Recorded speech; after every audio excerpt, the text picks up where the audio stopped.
Hi there. Thank you for joining me today. For those of you who don't know me, I'm Melissa B. Duarte. I'm the author of the Global Business English Mastery Series.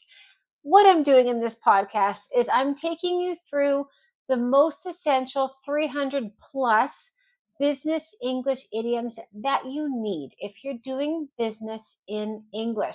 And I'm taking you through these idioms from A to Z as per my book. This is the book I wrote on the essential business English idioms called The Ultimate A to Z of Business English Idioms. And in this podcast, I'm going through them from A to Z. Each video is going to be a letter, except for like X and Y, they'll go together because there's not many idioms for those ones. What I'm going to be doing is you'll see on the video, if you do watch the video of this podcast, I will actually put the page of my book on the video. If you have the book at home, great, follow with your book and you'll get extra examples and extra work with the book as well. If you're listening to this podcast while you're exercising or walking or driving or whatever, studying, just don't worry. You don't even need to be able to look at the screen. I will give you lots of examples and explanations of these. And you can always save the video and watch it later if you do need some more written details of each of these idioms. I'm always available in the comments. So if you don't understand something, you want me to expand on an idiom a little bit more, you want to test your knowledge on an idiom, go ahead and throw a question in the comments. I love this community here on YouTube and this podcast community. So go ahead and throw something in the comments and I will respond to it. Anyways, enough about me. Let's jump right in and get started with C, essential business English idioms, starting with C. Okay, cracking open the book to page 29. Let's get started with essential business English idioms, starting with the letter C. First one is call it a day. Call it a day. Call it a day. I'm going to read the meaning here and the examples, and I'll give you lots of examples of these. Call it a day is fantastic, very useful. It means to stop working on something because it's finished, it's completed, or it's time to finish work, or it's time to take a break. So we've been working for hours. Let's call it a day and pick it back up tomorrow.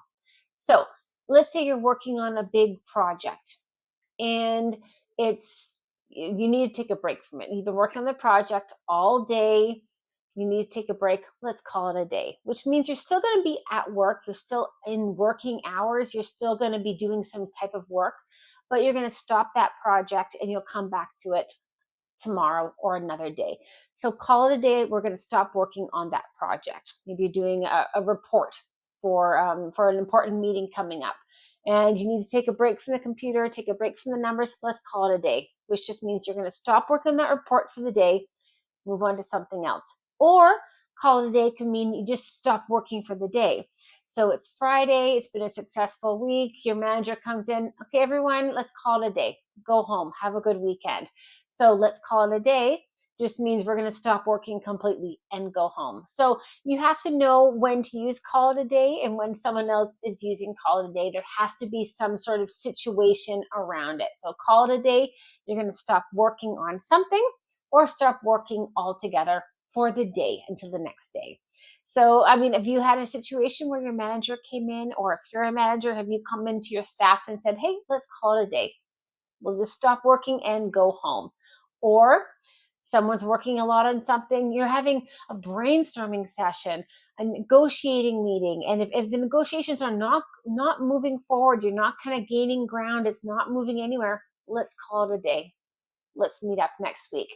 So we're going to stop negotiating. This conversation is not going anywhere. We're going to stop completely and come back to it later. So stop something, come back to it later, or stop working for the day to call it a day. Okay, this is a good, it has two different meanings. It's a good one.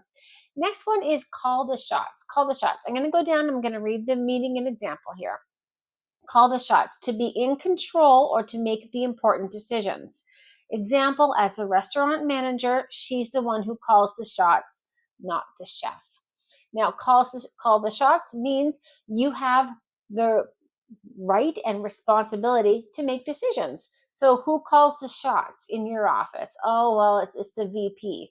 Not the president? No, he lets the VP call the shots. Or We're going to work in this department, and I'm going to call the shots on this project. Is that okay with you? Yeah, go ahead. You take control of the project. You can call the shots. So call the shots means you have the power to make the decisions on something and take control of something. You're in control, basically. And again, if you're having a meeting, for example, with your manager and you want to ask for a raise, and you can say, listen, I want a raise, and this is why. And your manager can say, yeah, I agree with you. You are worth more. You do deserve a raise, but I don't call the shots. I have to pass this by the VP of finance. Okay. So the manager's saying, I don't call the shots. I can't make decisions in this matter, has to go through someone else. So I can't make the shots on this. I can't call the shots on this. The VP of finance, he'll call the shots to make the decisions. Call the shot, make the decisions. One interesting thing here, which I'm going to point out, is my example sentence here was, as the restaurant manager, she's the one who calls the shots, not the chef. Now, anyone who's dealing with business in English as a second language, chef is never the word from CEO, CFO, COO. That's chief. And chief means head or boss. So so often I'll have students say, I spoke with my chef the other day, or my chef isn't happy, or my chef's leaving the company. I'm like, wow, you have a lot of people cooking for you. So chef is only someone who prepares food.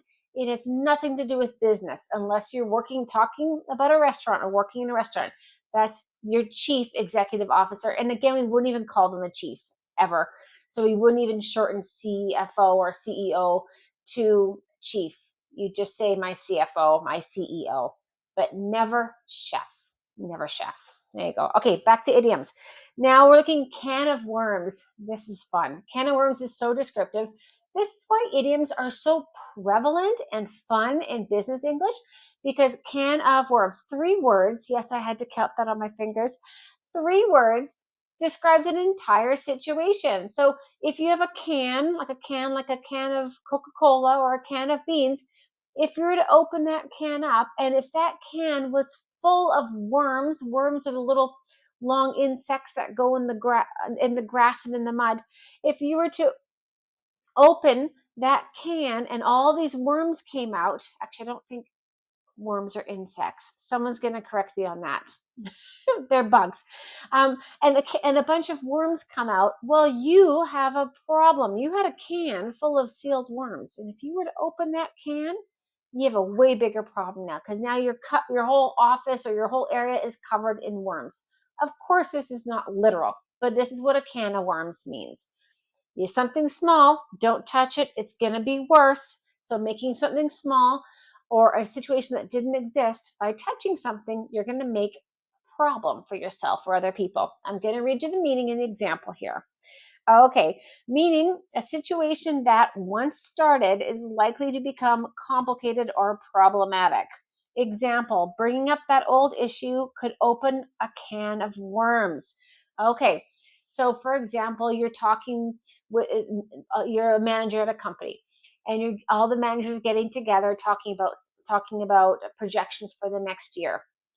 And maybe the finance manager wants to bring up, spending more money on last year's project B than they should have.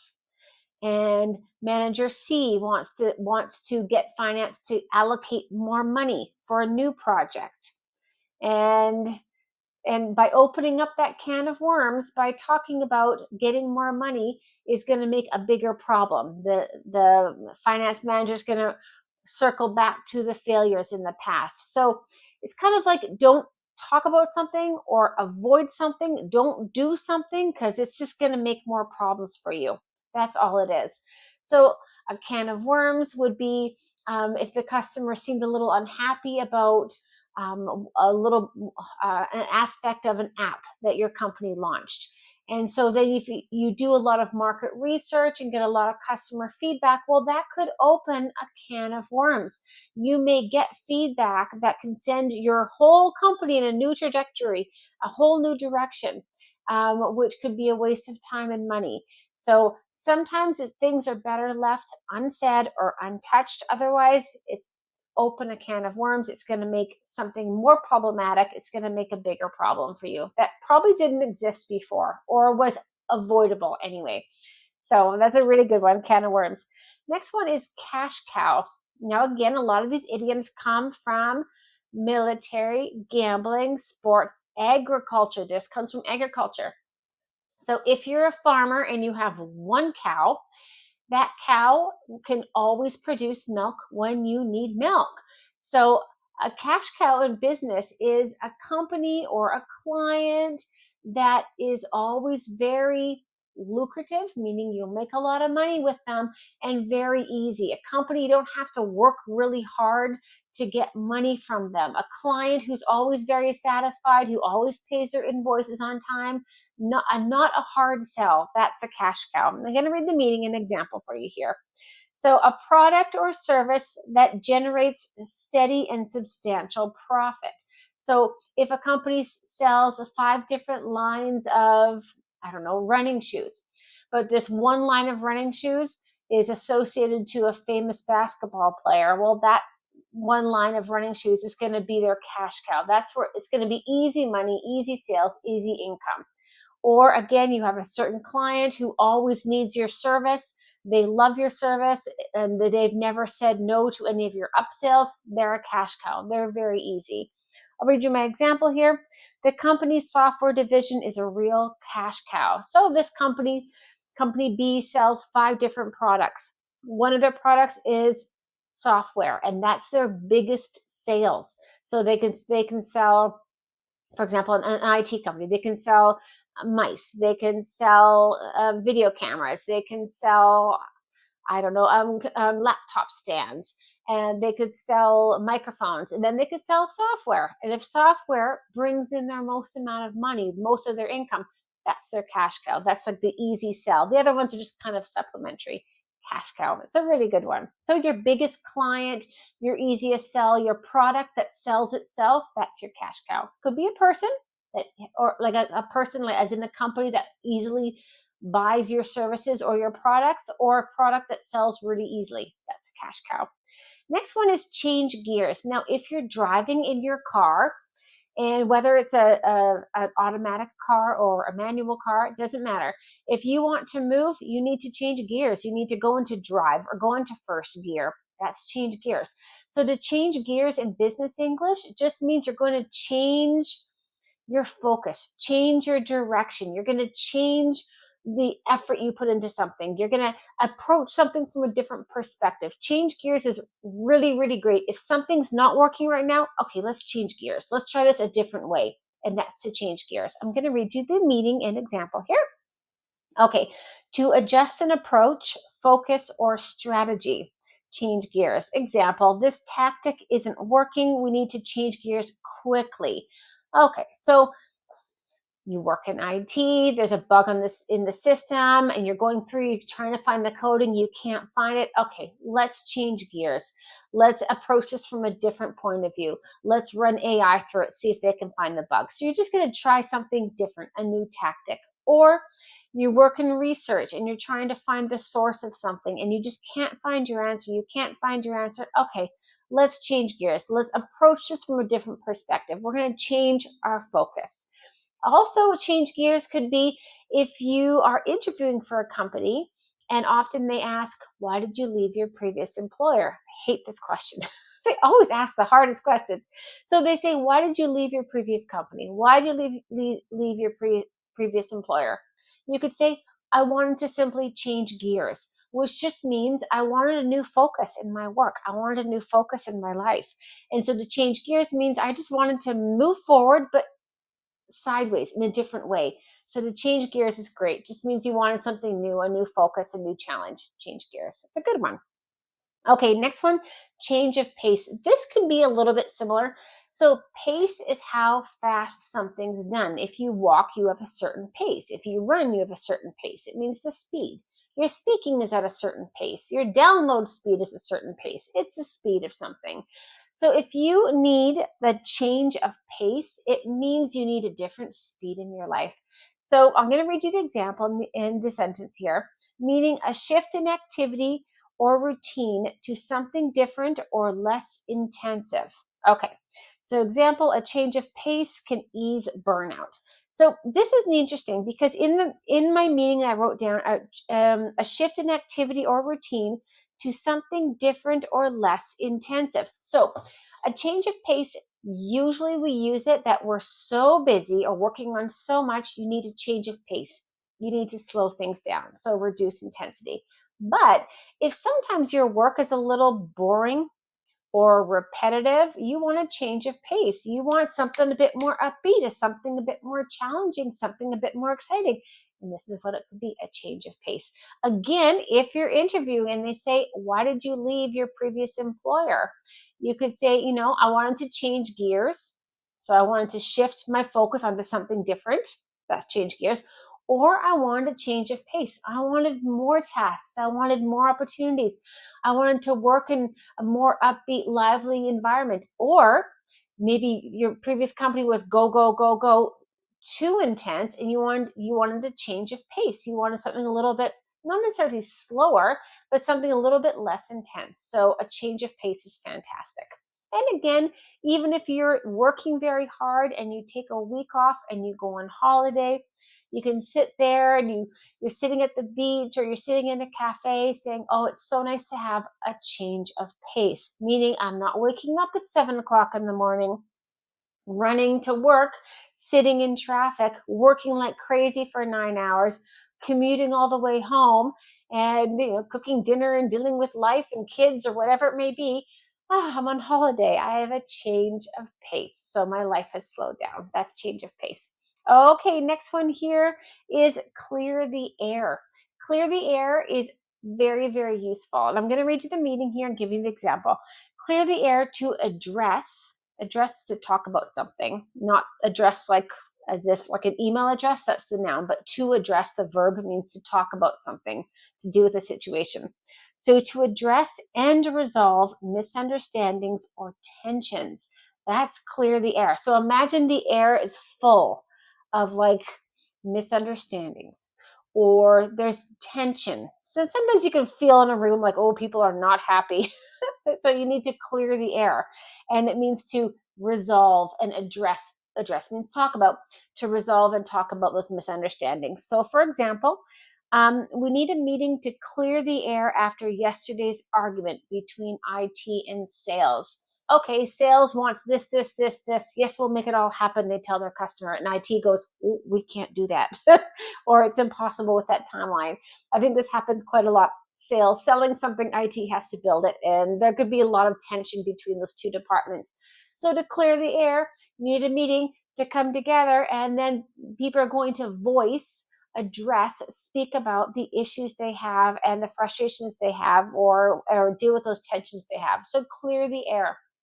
Again, if you have a client and maybe your sales rep was repeatedly late for meetings and your client is so frustrated and so angry, you're able to get on a phone call with them, get on a video call, meet with them in person and say, listen, I want to clear the air. I understand you're frustrated. How can I make it better? So you're just like, the air is full of tension. This room is full of tension, frustration. You're not happy.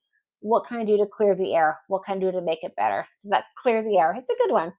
Okay, next one, close ranks. This comes from military. And I'm not a military expert. Again, go ahead in the comments and tell me if I'm saying these military terms incorrectly. But close ranks is a business English, but it does come from military. And imagine when all one side of I plug my computer in, excuse me. Okay, so one side, two sides of fighters, and one side, they're going to go together. They're not going to be separated. They're all going to be shoulder to shoulder. And by being shoulder to shoulder, you're a wall against your enemy, against your opposition. So instead of having, 20 people on one side with a meter between them and 20 people on this side with a meter between them, no, they're going to go shoulder to shoulder. So by being physically together, they're more powerful. This is what it means in business English. Close ranks, this means let's become a really tight, cohesive unit, and then we can do something and we have more power towards us. that we can work with. So I'm going to give you the example and meaning here. So to close ranks, to unite and work together, especially against a deadline or a threat, just like in war. The team closed ranks to defend their department during the layoffs. Okay, layoffs happen and they're awful. Layoffs is when a company does not either have the money or the resources or the work for certain people or their departments, so they have to get rid of people. That's called a layoff.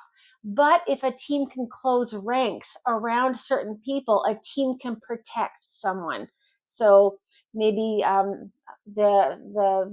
I don't know, the vice president of accounting was on the chopping block, meaning they were going to lose their job, but the entire accounting department came around them, closed ranks around them, and protected them and defended them.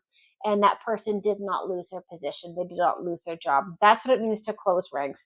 Or again, we have a big deadline coming up. This deadline has to be met. Otherwise, we will lose this contract. And this is the biggest contract for our company this year.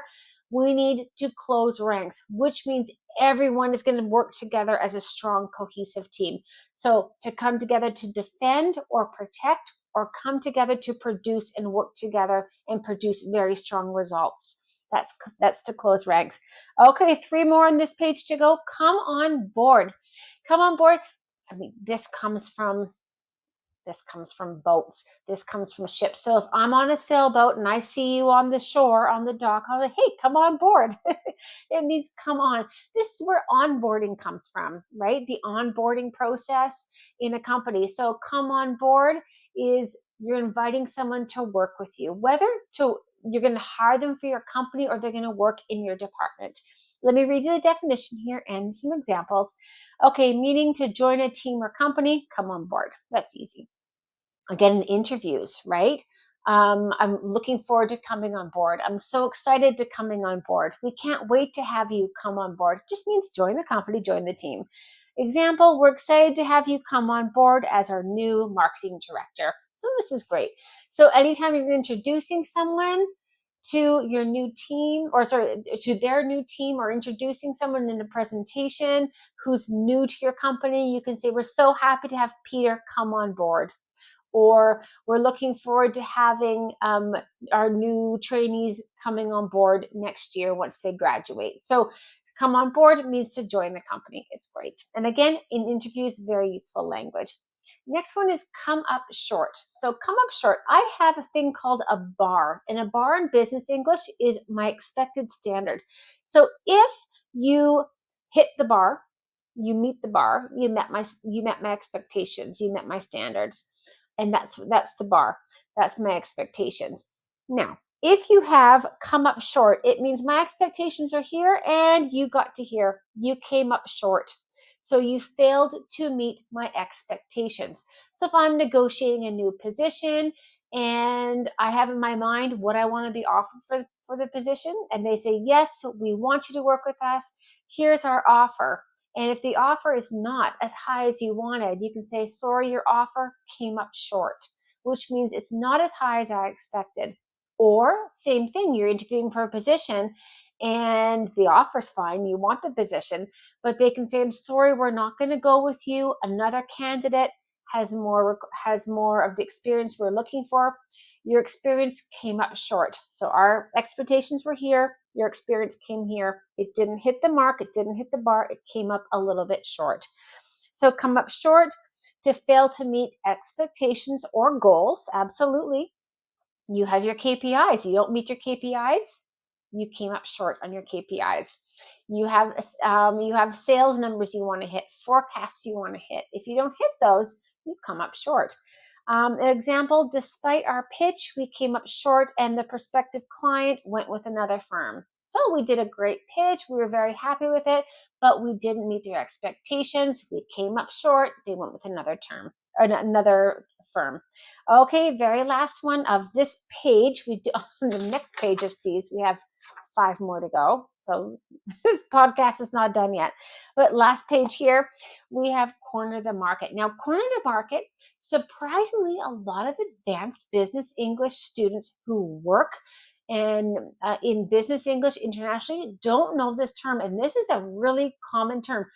Corner the market means you have control of the market, almost like a monopoly, almost like a monopoly. So and I think when people think of corner, they think of corner as like a recess, like something you enter into. But think of corner, think of if someone's talking to you and you're standing in a corner and they're kind of in front of you and you can't leave. You're kind of stuck in that corner if they're talking to you. You're kind of trapped there. So they're cornering you and they're dominating you. That's what it means to corner a market. You're dominating a market. I'm going to give you an example here. So, meaning to dominate a market or industry. Well, I can tell I wrote the book because my explanations are exactly the same what I wrote here. But whatever, just making sure. I want to give you the most thorough, exact explanation as possible and examples as possible. So, Coke has cornered the market for years in beverages. Of course, we all know Coke, and Coke has cornered the market. So, corner the market means to dominate a market. Okay, or and usually we don't say it so much with a company. So this is more about markets. This wouldn't be someone corners this department. No, you don't dominate a department. This is used for industries. Okay, so this company dominates the consulting market, or this company dominates the media entertainment distribution. So if any company dominates in a certain market, they corner the market. Okay, moving along with C. We have 5 to go here. Then we're going to do a dialogue.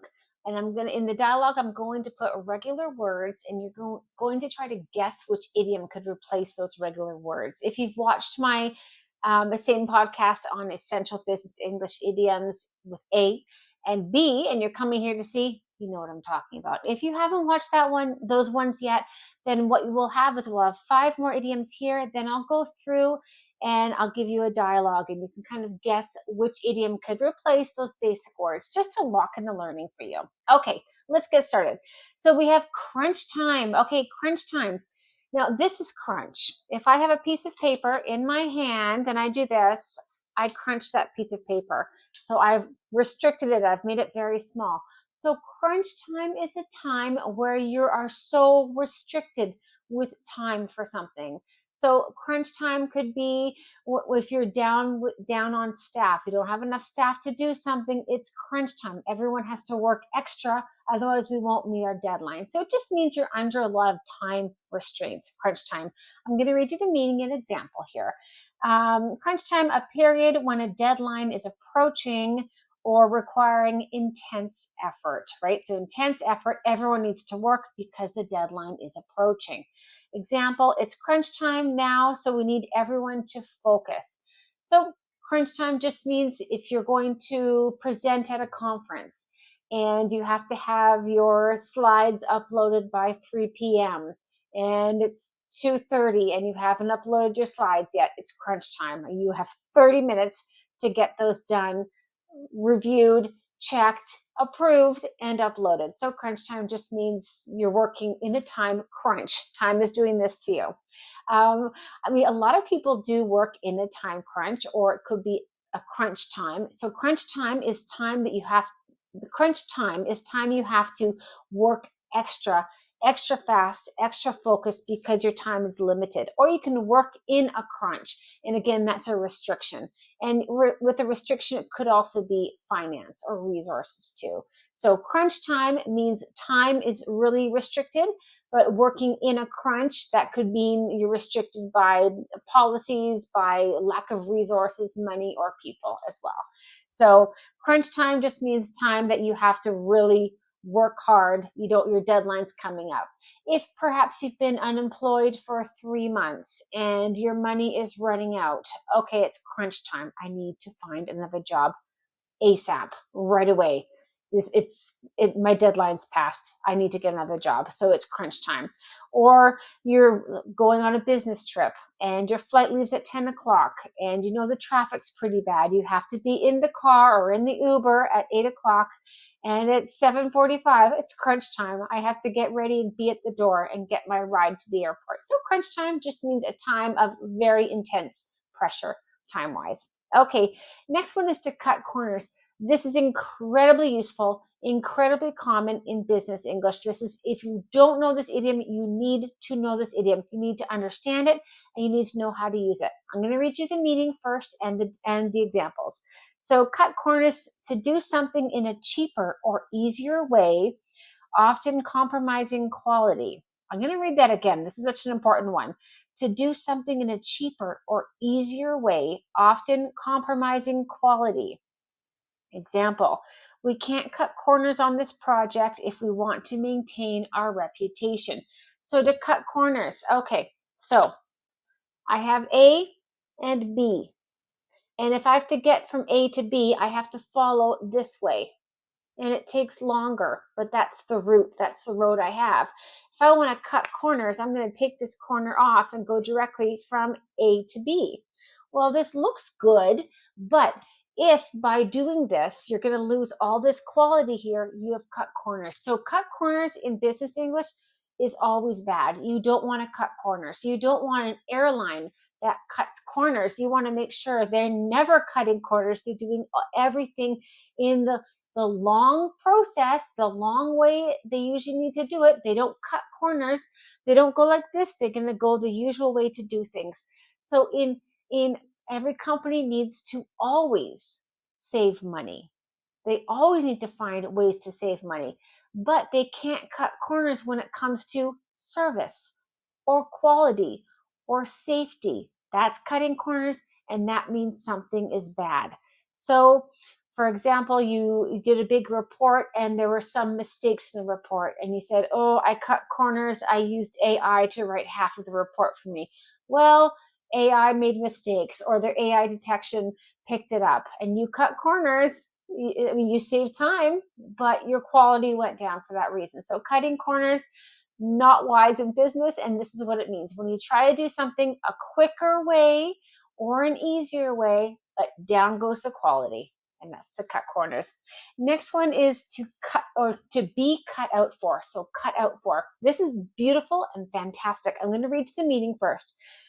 Cut out for, to have the natural ability, skills, or temperament for a particular task, role, or job. Here's the example.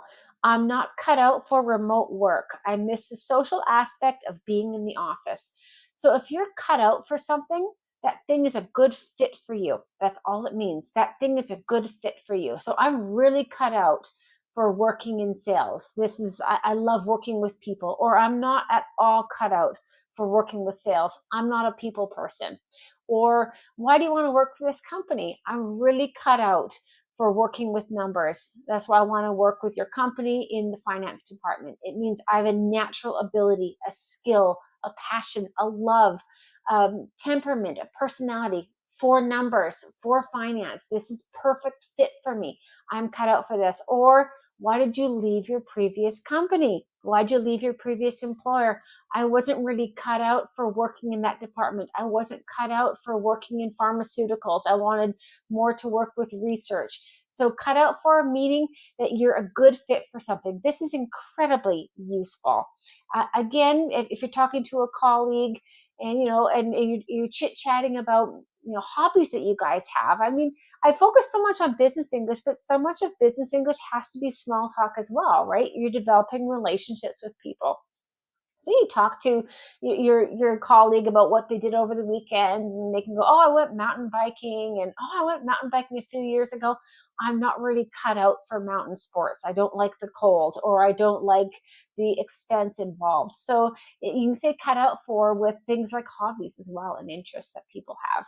Okay, next one is cut to the chase. Okay, if you watched my podcast or listened to my podcast on essential business English idioms starting with B, you would have heard beat around the bush. And beat around the bush is to avoid speaking directly. Well, when someone beats around the bush, you say, cut to the chase. And cut to the chase means just get to the most important information. This is beautiful. This is useful. This is fantastic. So you get a meeting together, a whole team meeting. Everyone's involved. Everyone's online. Everyone's chit-chatting about their weekend, small talking. Okay, let's cut to the chase. We're here to talk about Department B. What are we going to do with their falling sales? So cut to the chase just means stop all the extra talk, all the peripheral talk, and get to the most important information. I'll read you here the meaning and the example. So cut to the chase meaning get straight to the point without wasting time. Okay, so and you can say even if you're giving a presentation, you're like, "Hi everyone, welcome to my presentation. Thank you so much for coming." And if you just want to get to the important part of it, the main elements, the main core idea, I'm just going to cut to the chase. This is what I'm here today to talk about. So it just means I'm going to get to the most important details. An example here would be let's cut to the chase and discuss the main issue. So you have maybe a lawyer with two sides of a negotiation coming together, and people are complaining about this and complaining about that, and the lawyer says, let's cut to the chase. This is about this one product. So then let's get down to the most important information, not all the peripheral discussions, not wasting time talking about things that are not on the agenda, not on the table. Cut to the chase, the most important stuff that's involved. Okay, the last one also is with cut. Look at that, we have 4 idioms with cut there. I mean, cut's a very powerful verb, right? You got to cut something. So there we go. So cut your losses. This means if to cut your losses as business English means you've accumulated losses, and you can either continue to accumulate losses or just cut your losses and accept that you lost something and move on. I'm going to read you the meaning and the example here. So cut your losses, stop an unproductive activity or investment to avoid further loss. Okay, it's time to cut our losses before we go deeper into the red. To go into the red is business English from accounting. It means you're losing money. You're not making money. You're in the red. You're losing money. So cut your losses. So, for example, maybe you've been trying to get a promotion in your company. Every quarter you apply and you apply and you apply, and you keep getting declined. You're not getting the promotion you want, and so you can just cut your losses. You're going to leave your job and go to a new position. You've lost all that time. You won't get it back. Or if you invest money into something, even if it could be in your personal life, you invest your money into your car. Cars cost a lot of money, and they get to a certain point going, okay, do I invest another couple thousand in my car, or do I just buy another car? But you invested so much time going forward, but that could be continually taking more and more money. Cut your losses, sell the car, get a new one. So cut your losses is to accept all the losses that you've had, all the failures you've had, accept it and move on. Again, if you're in product innovation and you've had a couple products that have failed, maybe you're innovating new types of, I don't know, new apps, new types of technology, voice recognition software, for example, and the last one failed. The second and the first one failed, and the second one failed. You've had 3 failures in a row. Cut your losses, move on to something else. This is not your forte. Forte means your strength. You're not cut out for this. See what I did there? So cut your losses, move on to something else. This isn't good for you. You're going to keep developing something that's going to fail. Cut your losses and move on to something new. So that's cut your losses. Okay, so now we have a review conversation. If you've watched my previous podcasts with these business English idioms, you know I'm going to read a dialogue to you. Within this dialogue is going to be regular English words, regular business English terms. You're going to know all of these. But within these, some of these chunks of words can be replaced by some of the idioms which I've taught you that start with C. So let's get started here. As I go through and read this at the very end, then I will read the full dialogue with the idioms, and it should lock in your learning nicely for you. Okay, this is a conversation between Brian and Alexei. Okay, so this is a conversation at a conference. Alexei says, "Hi, I'm Alexei. I enjoyed your presentation. I'm with Solution 7. We're hoping to dominate the market on AI for retail analytics." "I'm Brian. Nice to meet you." "That's a competitive space. How's it going?" "Honestly, we're doing okay, but in some areas, we've not reached our goal. It's been challenging." Brian replies, "I hear you. We faced something similar launching our latest product. It's become a major income stream now, but back then we really had to switch focus to focus on customer retention. Alexei replies, That's great advice. Speaking of changes, I saw you recently brought on a new COO. How's that working out? Oh, it's been a real difference. She's in charge on some big changes. Alexei responds, Have you seen any results yet? It's early, but promising.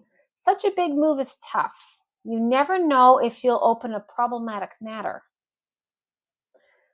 Brian responds, True. I got taken by surprise last week when a client asked for an entirely custom solution. Alexei responds, That sounds intense. This has been great, but I should stop working for the day. I've been here since 7 a.m. Okay, so within there, you could have replaced one, two, three, four, five, six, eight, eight terms in there. You could have replaced with some idioms that we had. Okay, so hopefully you could figure out which idioms we could have replaced them with. So we had dominate the market. Remember an idiom for dominate the market? Corner the market. Not reached our goal. Major income stream. Switch focus. Think of a car, change gears. Difference. In charge. Problematic matter. A can full of worms. Problematic matter. Taken by surprise. Stop working for the day. Call it a day. Okay, I only gave you some of those answers. Hopefully you have more of them there. So now I'm going to go through, I'm going to read the entire dialogue with the idioms that you learned. Okay, here we go. You know what? I'm going to read the original and I'll read the one with the idiom, just so you have them side by side. Okay. So, hi, I'm Alexei. I enjoyed your presentation. I'm with Solution 7. We're hoping to dominate the market on AI for retail analytics. So, dominate the market, corner the market. We're hoping to corner the market on AI retail analytics. Brian responds, Nice to meet you. That's a competitive market. How's it going? Alexei responds, Honestly, we're doing okay, but in some areas, we've not reached our goal. It's been challenging. So, not reaching your goal, you come up short. So, Alexei responds, Honestly, we're doing okay, but in some areas, we've come up short. It's been challenging. Okay, Brian responds, I hear you. We faced something similar launching our latest product. It's become our major income stream now, but back then we had to really switch focus and focus on customer retention. Major income stream, it's become our major income stream. It's become our cash cow. It's become our cash cow. Um, we but back then we had to change focus, change gears. We had to change gears and focus on customer retention. We had to change gears, change your approach. It continues. Brian says, "Oh, it's been." Oh, they talked about getting the new COO. Alexei says, "How is that working out?" Brian says, "Oh, it's been a real difference. She's in charge on some big changes." So a real difference, it's been a real change of pace, a real change of pace. It's been a real difference, a real change of pace. Things are either more intense or slower or busier. And she's in charge on some big changes. She calls the shots on some big changes. She's in charge. She calls the shots. Next one. Such a big move is tough. You never know if you'll open a problematic matter. If you'll open a problematic matter, you'll start a problematic matter. You're going to open a can of worms. Open a can of worms. Next one, Brian responds, True. I got taken by surprise last week when a client, blah, blah, blah. I got taken by surprise last week. I got caught off guard, completely surprised by something. And Alexei says, It's been great talking, but I should stop working for the day. I should stop working for the day. I should call it a day. Call it a day. It's been great talking with you. I need to call it a day. There we go. We went through them. Okay, we did A, B, and C of Essential Business English Idioms. I hope you're enjoying this. Let me know in the comments if you want any more details of any of these idioms. And if you want to test out the idioms in a sentence, pop it in the comments and I'll be here reading them and responding to you guys. Okay, on to D. Let's get started.